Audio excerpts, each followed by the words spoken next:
guys, Jack here, and welcome to episode 120 of The Road to Glory, here with FC United of Manchester. Hopefully you guys are good. Since the last episode, it has been a while. As you can see here, the 20th of November. I've just taken a little bit of a break kind of from this series on video making in general. You may have seen I've not been uploading as frequently just over the weekend. Last weekend was my last weekend in my hometown of Lincoln before I go back to university, so I was kind of catching up with people and stuff. And then obviously last week of summer for me, back at uni over the weekend, so I'm not sure how many videos are going to be then. But I want to record some FC United of Manchester to give to you guys in the meantime. So hopefully you don't mind the fact there's been a few days off. Obviously, FM14 is only a few weeks away now, and I don't want to get burnt out making FM videos before FM14, because my aim when FM14 drops is to be going between 2 and 3 videos a day at least. And so, kind of having this kind of period of unwind is quite nice. But anyway, as I said, it has been a while since the last episode, and the reason for that being is we're getting towards the end of Football Manager, and I'm going to start kind of spacing out the episodes in this series a lot more. The reason for this being is I'd love to get at least another 2 or 3 years into the future and the time I have left of this game. And so for that reason, I'm going to be doing less updates so I can get longer gaps and play more. So hopefully you guys are okay with that. I'm sure a lot of you guys just want to see how some of the young players turn out and just if we can get any prolonged success. But anyway, looking at the fixtures since the Chelsea game, as you can see, we've won all but 3 and drawn them. It's been a really good performance. Unfortunately, all of the draws have come in the Premier League, so it's a little bit of a disappointment, especially considering we also dropped points against Chelsea. So anyway, we'll kick into some of these fixtures.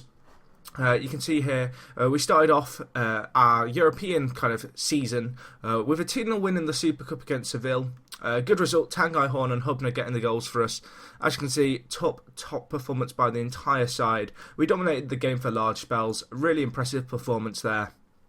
We then went and we drew against Sunderland, which was an unfortunate one. Serra missing a penalty. You can see here we dominated the game from start to finish. Just we lacked that clinical edge, and ultimately it probably came down to a lack of performance by Serra, and then I guess Zuccolini when he came on.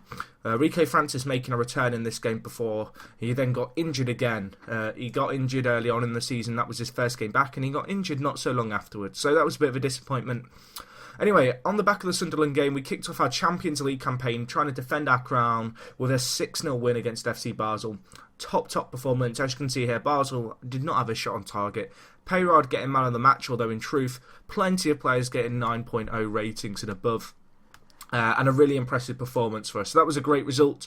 Then got a 2-0 win against Everton. Hubner and Serra getting the goals for us. A game that, again, we were pretty good in. Rosales, the Mexican young centre-back, getting man of the match in this game. And this was his debut. Got injured shortly after coming to us. But as you can see here, he's been a top player for us. He really has been an exciting prospect. Obviously, he came in for £15 million as kind of an alternate Alfredo Jr., and so far, so good for him. So that was a good result. We then got a 4-2 win against Aston Villa. This was a really odd game. We went 3-0 up after 21 minutes, and then they had 2 sendings off in the first half. So I thought, I'm just going to stick a load of men up top and try and get 10. And then they scored 2. So I then had to switch to a slightly more sensible formation. But fortunately for me, I guess my tactical stupidity, and that is what I will call it because it was stupid, didn't cost us too much here.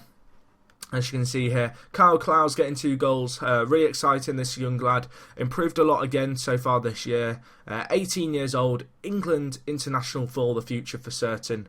But yeah, it was good. The injury wasn't too long term, and for him to get 2 goals, really want to start bedding him into the first team this season because I think he can certainly retain a place there.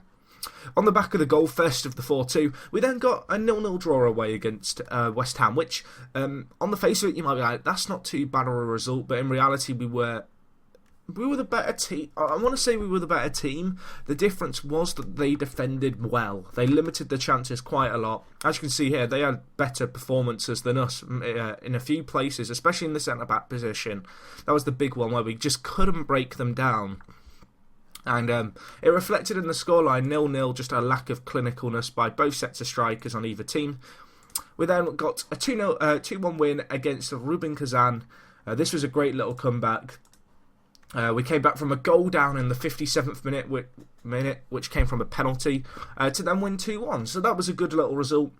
They, as you can see here, they got the first goal of the game, and it was disappointing. It really was. I was a bit kind of, I guess, worried when they scored in that minute. Oh, this just might not be our day, especially seeing as we had been the better side despite not dominating possession. Fortunately for us, a few tactical tweaks and, just sticking an extra man or two in a slightly more offensive position for us paid off nicely.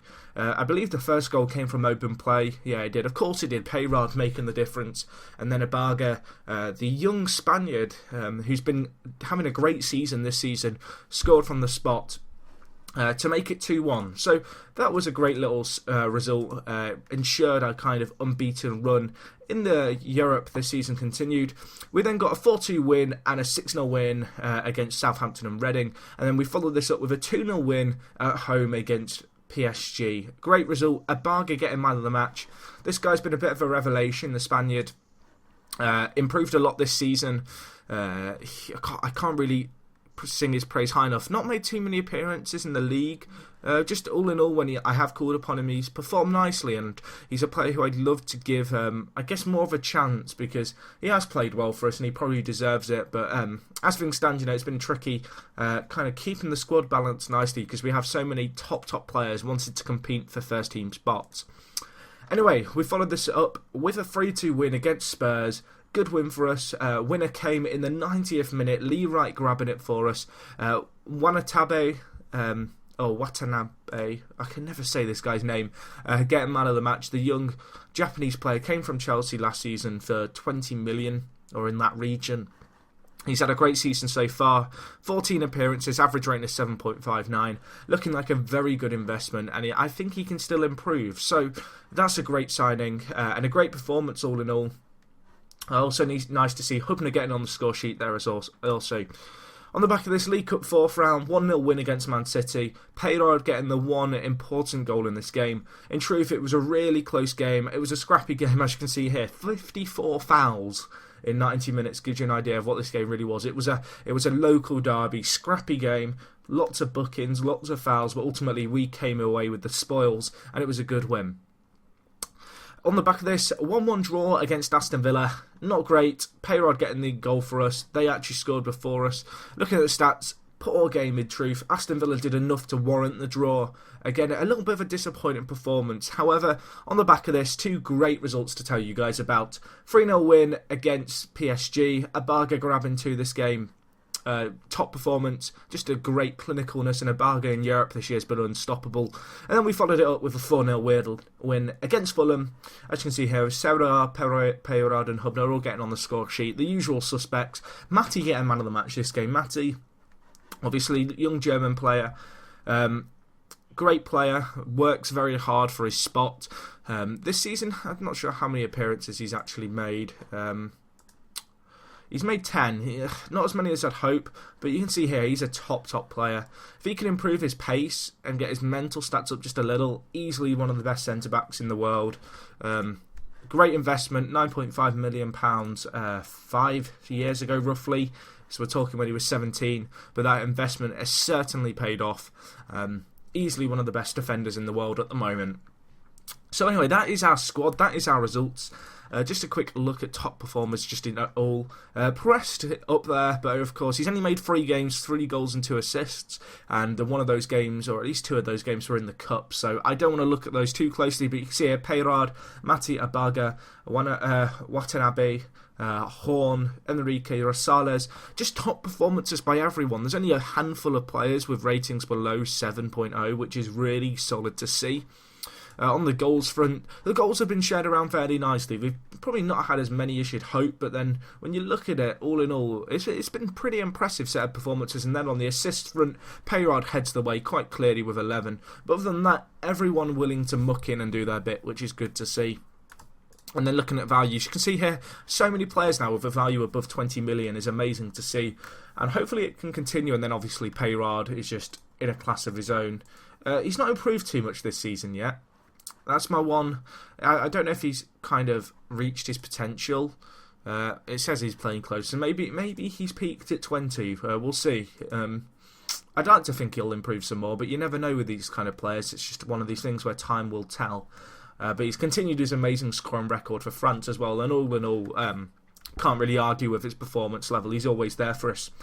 But anyway, looking at the league, as I mentioned, those draws that we've have cost us a little.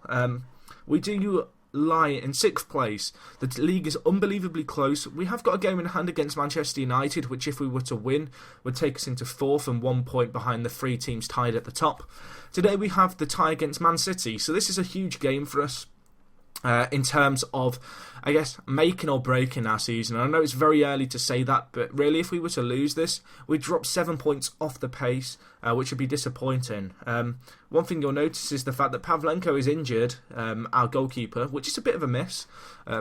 He is currently out for 4 to 5 weeks. So this is one of these opportunities where Scott Everington, a player who's wasted in the wings for a long time, England under 21 kind of consistent player. This is his time to shine. This is his moment to really show what he can offer for us. I mean, he's not a bad keeper, but he's never had to perform on this kind of big stage before. Just looking at the players, I'm going to mix things up, I think, a little here. I'm going to play Matty at left centre-back, and then I'm going to play Abaga at right centre-back, because he has been performing very well. I gave Peyrard a rest last game so he can turn up today. Rico Francis is injured, which is unfortunate. Tanguy Horn can also come into the squad for today's game, which is great. We also have Enrique, but I'm actually not going to play Enrique. The reason I'm not going to play is because he only got 86% fitness, or condition I should say, there's a difference. And so I think that I'm going to give him a rest today.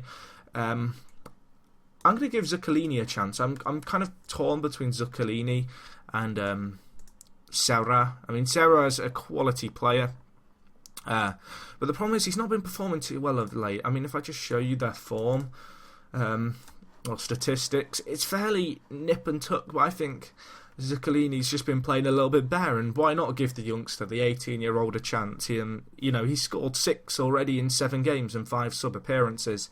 You can't really argue with that. So we'll submit that team. Abaga is on the bench. Serra is on the bench if we need be. But looking at our squad, I'm pretty happy with our starting 11. We're on form. They're missing a few big players as well. I should show you this. Man City, they're missing Duarte, who's a £225,000 a week left winger. I just find that absolutely ridiculous. And then they also have Kieran Sefton, who was a player who I looked at for a while from Southampton a few years ago. He's also injured. So they've got a few players missing. We're pretty much at full strength. There's a few players who it'd be nice to have. Nazarov and obviously Pavlenko, the keeper. But local derby, I'm hoping we're not going to have as a scrappier a game as I mentioned that we had against them in the League Cup. And hopefully we can go out there, grab a few goals and come away with a win today. But it's going to be tough, and we'll just kind of see what happens and go with the flow here, because it's not going to be easy. But we have got a chance here. Zuccolini, go on, get the ball in. Oh, cleared away. Good at opening signs, I suppose, by us. Just to craft out an early opportunity like that. Looking at it already, no shots made. So. Yeah, pretty boring so far. First shot comes in the 24th minute. Looks like it's bogged down a lot in the midfield. We're winning our fair share of headers as well. Looking at it, 0-0. I'm going to tell them this is for the fans. Where's for the fans?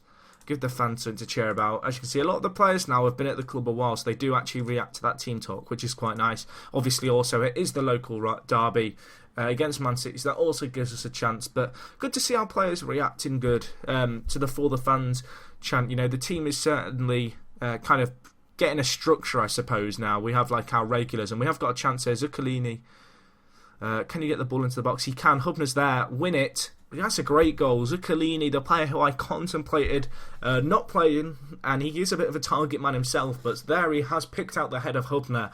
But no, that's a great little goal for us. 20 minutes left. Rancic's taken a knock as well. I don't actually have a backup right wing back with Nazarov injured. One area of the squad I'd like to strengthen is maybe a backup wing back who can play left wing back and right wing back, because currently I just have 2 options for each position. But we'll make that change there. Matty's had a bit of a bad game. I'm actually going to bring on Luis Enrique as well. Obviously, he's a little bit more... I've just done this sub. boom, and then Enrique for Matty. The reason I'm doing that is because Enrique is just a little bit more, what's the word? I mean, you've seen Matty's stats, his quality, but I think with Enrique he's a little bit more kind of, what's the word? Consistent. That's the word I'm looking for. We've got a chance here as well. We've won the ball. It's a 3-on-3 situation. Zuccolini winning the big header. What have they just done? I don't know what I've been playing this game for a long time and I've never seen that own goal happen. There's some stuff that you see happen a lot in FM over and over again, like crosses at the crossbar, but that was a weird own goal. Not that I'm complaining. 2-0, 15 minutes left.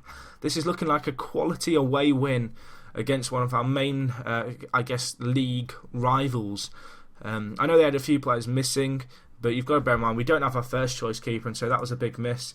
I'm very pleased with the result in your performance. Rosales is getting man of the match as well. That's great to see, the young Mexican centre-back who came from Bayern Munich.